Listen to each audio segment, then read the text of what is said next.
Hello everyone and welcome back to the channel. I am Abe with MysticGenMara.com, a small town mystic from the middle of Idaho. And tonight, since I'm still trying to build my channel here, I've been trying to stay away from people for Occult and Crochet, which is our theme tonight, who are currently still alive. More of just wanting to get the history, not so much the current day. But this particular person is in line with what I've been working on for the past few weeks with this theme. And she actually has a lot of history tied to her. So we're going to be talking about her in a second. But to start with, the current crochet project, which is the shawl I showed last week. We are getting a little bit bigger here. Started the second color finally, so we're into that. But it's not going to be super big. This one's going to be more of like a scarf type shawl. But so far, I mean, we're almost to the point where the new pattern kicks in. So that's, like I said, it's not going to be super big. This one, it's a merino wool yarn that I'm using, and it's going to probably just be one of those ones that you wrap around, kind of like more of a scarf almost. But that's where we're at with that one. It's been a really hectic past couple of weeks, so I haven't had as much time as I'd like to work on my other artistic interests, but we're going to press forward with our discussion for tonight. This particular person is a Wiccan leader, and her name is Patricia Crowther. Patricia was born by the name of Patricia Dawson in 1927 in Sheffield, England. It is said that her grandmother was a fortune teller and an herbal wise woman. There is a little bit of I won't say debate, but it's a little foggy as to if it was her grandmother or her great-grandmother. Most sources say grandmother, but there's a couple of them that say great-grandmother. It's up to you. Patricia was fond of the supernatural and had a deep interest in the fairies from a very young age. Some sources say that her neighbors, a palm reader in particular, would comment to her mother, Patricia's mother, that she was special and that she was very sensitive. Her mother must have listened, and thus she encouraged Patricia's growing imagination and, interestingly enough, intuitive abilities. So, for Patricia, from a very young age, she would say that she could communicate with the fairies, that they would tell her secrets from beyond the veil, and the common person just wasn't ready for them yet. This, it is said, led her to wanting to become a fairy herself and to fly away from the mundane reality. Well, she didn't get the fairy wish, at least not yet, but she would fly with her reputation and anchor herself into history as a foundational figure in the mystic community associated with Wicca. Patricia had a certain presence about her as she was growing up, and this presence would make itself known through dance and singing. And of course, this would obviously lead her in that time period to working with stage and theater. She would join a cabaret, which I thought was a little interesting considering she was under 20 at this time, but okay. And she was just done with her primary education and she decided to join this cabaret, and one of her jobs, well, her primary job, her act I guess you could call it, was singing, dancing, as well as actual theater acting. And this, interestingly enough, because there's a window of time in there where not much is said about her mystic studies. It was kind of mundane, school, education, things like that. Not really worried about those. Not the purpose of what I do here. But it was because she joined this cabaret that she would eventually get back into the mystical. While in her late 20s, Patricia would go to see a hypnotist. Interestingly enough, this was not an unheard of thing for her to do. It was just this particular time frame is the important one. And Oh, I just lost my place. Sorry. This hypnotist is said to have regressed her to several previous lives, two in particular that stuck out to Patricia. In one, she was a 17th century witch, a wise woman who lived out in the woods, and this particular one, she was the person who made the creams and ointments, and she'd make the little tinctures and vials for people to, get their love or whatever. She was kind of it said she was kind of a spiteful old biddy in this particular one, but it was also, she was feared and loathed by some of the people in the town. It doesn't, from what I could find, put that out there, it doesn't look like she came to a conclusion with that one, as in how that particular witch's life ended.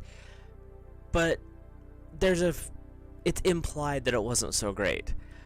But the second life that was very important was the next one. And it was the combination of these two interactions in regression that would reawaken and reconnect Patricia to way more of her clairvoyant abilities.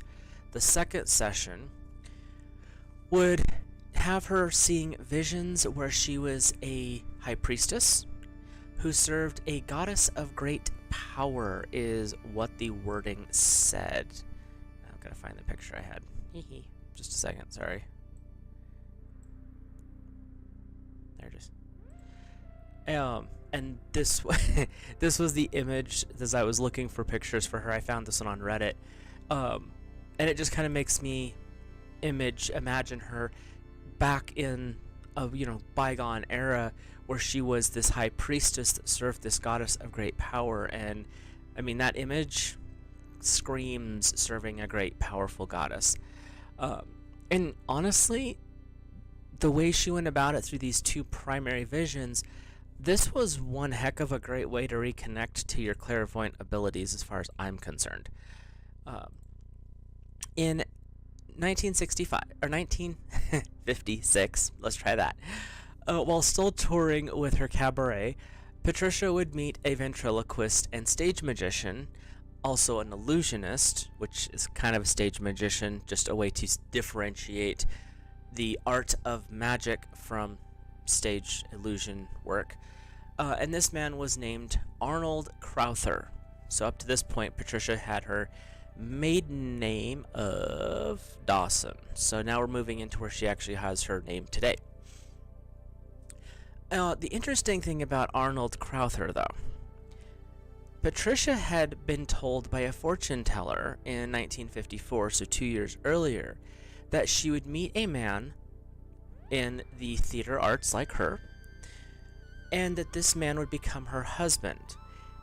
And I had to poke around a little bit because I was curious as to, was this a fortune or was this a prophecy?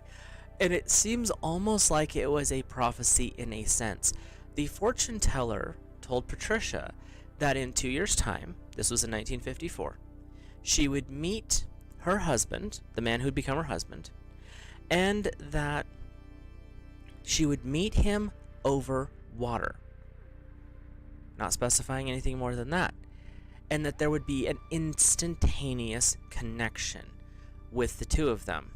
And of course, Patricia, I'm sure she had this written down.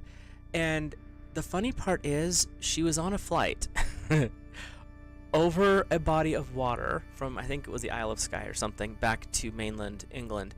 I didn't write all this down, I should have, but and she was flying across this body of water and just happened to look across the aisle and made eye contact with Arnold Crowther at that time. He was also on the flight. He had been hired to the cabaret that she was working with, and this was the first time she had met him, was over the water 2 years later. There was an instant connection, sparks, like right now, and this particular contact with Arnold Crowther would have some very serious, very ground-breaking, or ground-shaking, I should say, not breaking, but very positive impacts on Patricia's life. And the reason was, Arnold was good friends with a rather eccentric old man. This particular old man was known by the name of Gerald Gardner.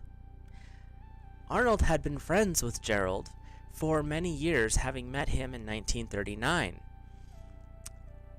Little surprising to me when this particular, how did these two connect? Because I've read some of Patricia's work many years ago, and I can honestly say it's been so long I don't remember a lot of it.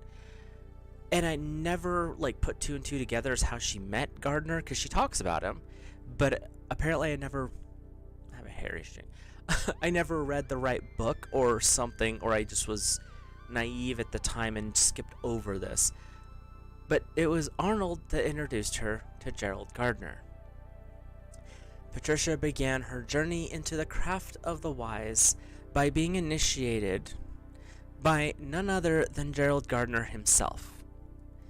It is said that during this initiation, she would have a vision of being reborn as the moon goddess priestess.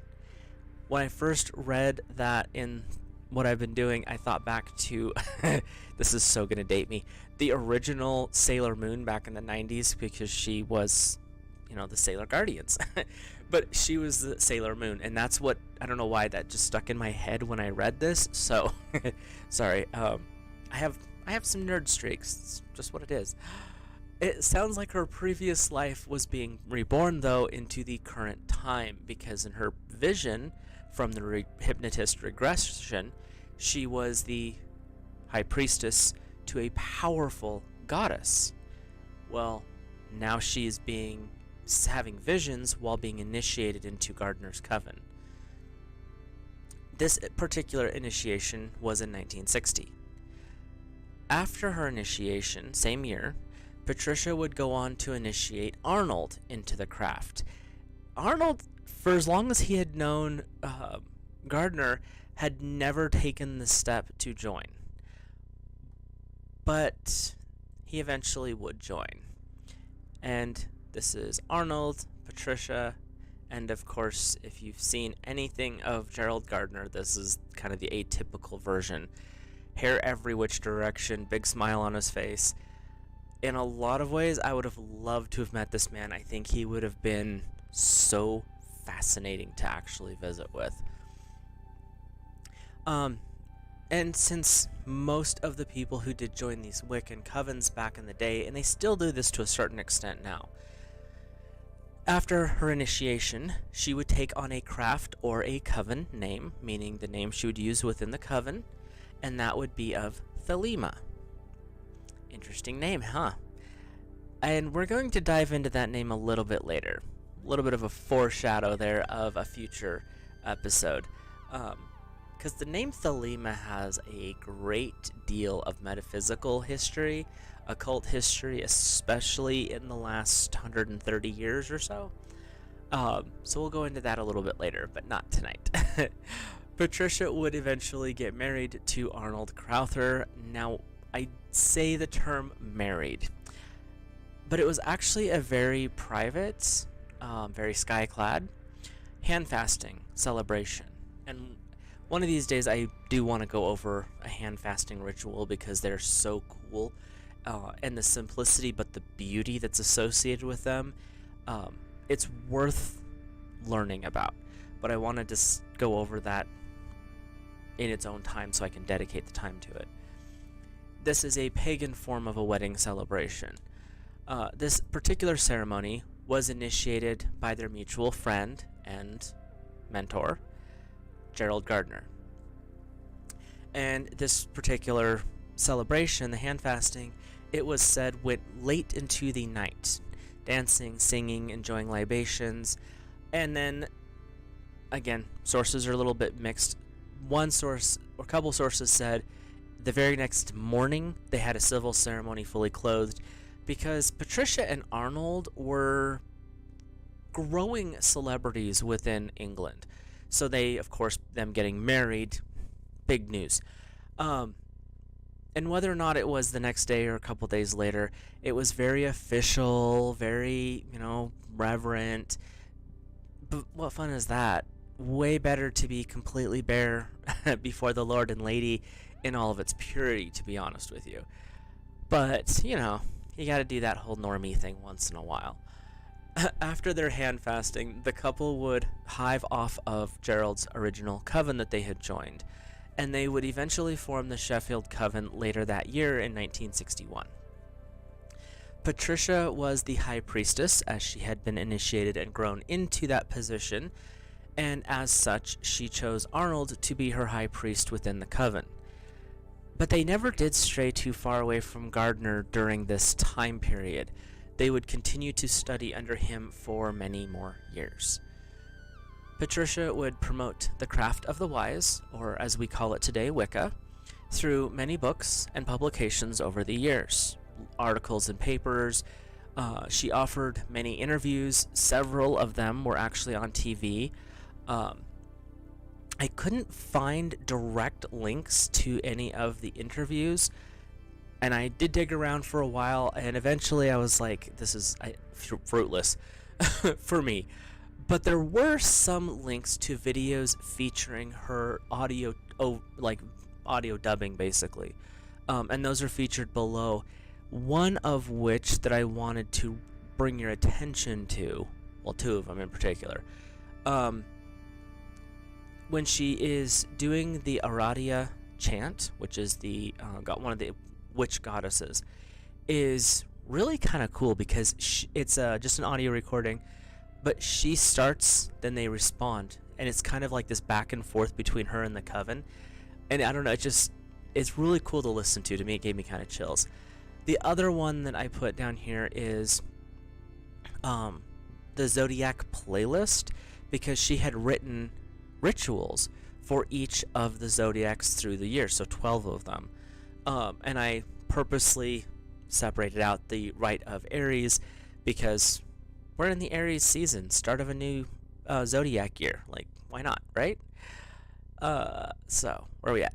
There we are. Arnold and Patricia's minor fame, growing fame, allowed them a lot of access, interestingly enough, and opportunities to grant interviews. And by extension of their popularity and their ability to get access to said interviews, they would help Gerald Gardner grow his spotlight as well. And I didn't talk about this much in his set of videos, because this was kind of a footnote to a footnote. And to me, that was insulting to Patricia and Arnold in most of the stuff that I found. When I was going through her information, I found this. When I went through his, it was just he was in media all the time. They didn't say how he got there. The majority of it was because of Patricia and Arnold. And they would go get these interviews and these talk show invites and, radios and stuff like that. And then they would be like, hey, do you want to hear from the person who trained us? There's the person who woke this back up and brought it back into the public spotlight. And so Gerald would be able to go along with them as the honored speaker. It was during this time, though, that, and this I talked about this a little bit before, there was some friction between a part of Gerald Gardner's coven and himself, in particular one of his high priestesses. This particular high priestess I will talk about later. She did not like the secrets of the craft being revealed to the uninitiated masses. She felt that it weakened the sacredness of the craft. I don't quite agree with that, but we'll discuss her and that particular drama another time. And it's not really bad drama. I can see where she's coming from in a lot of ways, but during this time period, to me, the messages needed to get out, and that was what was happening. And he didn't go and reveal all the, nitty-gritty details. It was more just talking openly about it, like we're doing here, and she was not impressed with that. So, there was a little bit of a rift that started to occur at that point. It was shortly after this, though, that Patricia wrote her first book with her husband Arnold in 1965. This book was called The Witches Speak, and from what I could find, she would go on to write 10 more books, so a total of 11.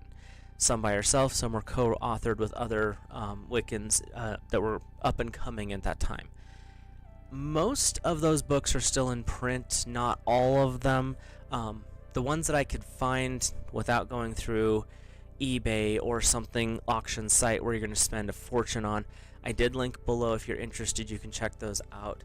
A little side note, the links for the books are affiliate links, so as you click through those, they do help support the channel. So but yeah, that's just full disclosure there. Where was that? Patricia did write and perform a radio show with her husband. 6 episodes long, each episode's 20 minutes. And that was produced in 1971. This show was called A Spell of Witchcraft. I did find all 6 parts. They're linked below in one playlist. As I was going through and researching this, I started to listen to it, then I got distracted by listening to that and not researching. So I didn't complete all of it, but it was actually pretty fascinating to listen to. Again, it's one of those things where getting to hear a lot of these rituals being vocalized or talked about by the people who wrote and first practiced them, we live in an interesting time where we still have access to some of that information, and personally, it's so worth it. That's why I linked those down there, so that you can actually hear and understand where these people and where their passion really was tied to. Where was that? It was not all shows and books. That's what a lot of people accused her of, is, oh, she's doing this just because she was this actor, she's doing all this for celebrity stardom. But that's really not what she was doing. She was trying to spread the word. Patricia and Arnold, while he was still with us, would offer various services to the community, exorcising ghosts, casting different spells. She also would write many of the rituals for the seasons, the months, the zodiacs, even more than that, and she would actually offer these rituals to other covens to support them in their growth and in their practices. So it wasn't just, oh, celebrity stuff, it was actually trying to help other covens be stable, be prosperous, grow better. That's, pretty cool. And from what I could find, a lot of her, when she was writing out rituals and stuff, that wasn't for anything like pay. That was literally just doing it to support the community. So again, some of that, some of the shade that was being thrown was unnecessary. Most of Patricia's work would come after, sadly enough, Arnold's passing. It was said that she threw herself into her work and her craft, because she was still acting and doing some theater work during this time, but after he passed, it was basically like the craft and her work was what she had. She wanted to spread the work to all who were willing to hear. Patricia was also trying to dispel... Something just popped up. What was that? Okay.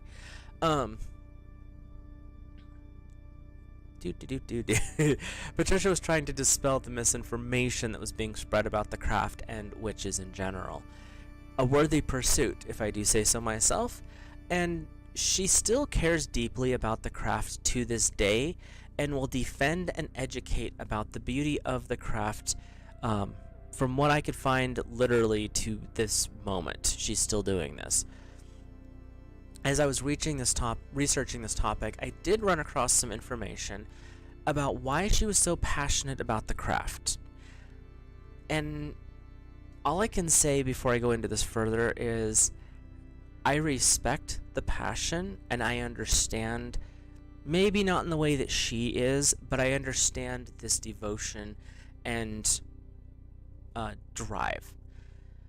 She didn't want people to belittle or taint the actual craft of the wise with lack of respect and lack of discipline. Patricia sees these rituals and rites that should be observed with reverence and respect. The craft is not for play. The tradition can be adapted to a certain extent, and you can have fun with it. But the core reverence should be maintained. It is a sacred science. It is said that she doesn't want the craft to be used for amusement and frivolous pursuits. To that, I 100% agree. But I'm a traditionalist, so there's that. And she also emphasizes not to use the craft for negative reasons. You know, the Wiccan read we talked about before. What you send out comes back. Careful with that. But with that type of a mindset and that core value, that's the thing that I really do appreciate about what she has done. There are people who frivolously, I am counterculture, like I'm doing this because it's the cool thing. Don't do it for that reason. Do not get involved in Wicca and witchcraft, especially the ancient traditions, just because you want to be hip or cool, or you're giving it to the sticking it to the man, or whatever the term is they're using today. Don't do it for that reason. These things are ways of spiritual growth, spiritual enlightenment, spiritual connection to God's source divine. Again, it manifests a little bit different for every person. Even people in the same denomination of church or coven are going to have a different response to God's source divine. That's just humans. That's what we do. But I appreciate what she's talking about, because a lot of people will join for the wrong reasons. Don't do that. If you're going to dedicate yourself and you want to actually study and pursue the work, great. If you're doing it because of some frivolous reason or some trend, don't. And that's the kind of thing that she's talking about. I'm being a little more blunt about it, but that's that's where she was talking about, was like, make sure you're doing this for the right reasons. Patricia's clairvoyant abilities, clairaudient, all those, were still very strong, still are. And in the mid-90s, it was said that during a vision, she was given the guidance to call herself the grandmother of the craft of the wise. I love that title. When I ran across it, my heart swelled. I don't know why, it just made me happy. But she still has it going. And as I said at the beginning, Patricia is still with us as of this stream. From all my research that I was digging through, and I double-checked everything again today just before I hopped on here, she's still alive and kicking. Maybe not kicking, but she's still going. And she is considered to be the spiritual heir of Gerald Gardner by many today. A pretty important position in my personal humble opinion here. Her legacy includes many books, many lectures, and many successful covens in the UK that all can tie back to Patricia. And she's still active as she can be in her craft. And I say this with respect. She's as active as she can be. She's in her 90s, and she's still participating. She's still doing some initiations. And from what I could find, she still does some in-person lectures. I couldn't find, like I said, I couldn't find anything TV or anything like that, interviews recently. Actually, I couldn't really find interviews at all, which I thought was strange. And I may just not have been looking in the right place. But this is one of the founding people tied back to Gardner. Still going with the theme of Wicca, and that's kind of the reason I wanted to bring her up is, yes, I'm trying to stick with people who are older, foundational, but she really is foundational. She was one of the people who brought a lot of the stuff that Gerald was trying to do to a much broader audience. In a lot of ways, she was the connection from doing everything in person, trying to build something from a smaller area, to a platform that eventually would go international. So the one thing I want to that I've learned through a lot of this, and I want to bring forward to you as viewers, never doubt that small action that you take. You might not see it as something major, but sometimes introducing one person to another, one group to another, can create something very powerful and very beautiful over time.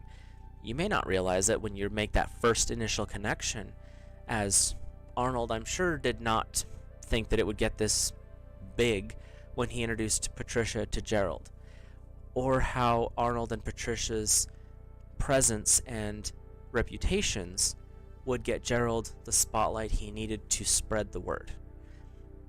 Everything happens for a reason. Sometimes we don't get to see those reasons until many, many years later. But with that, I think, let me double check my notes here. We are wrapping up Patricia's story for the moment. Like I said, if anything happens and I hear anything, I will add a comment below. But for now, that's where we'll leave this. If you are new here, hit that subscribe button, drop a like on the video, let me know what your thoughts are, and comment away if you've read any of these books. Like I said, I have read a couple of her books.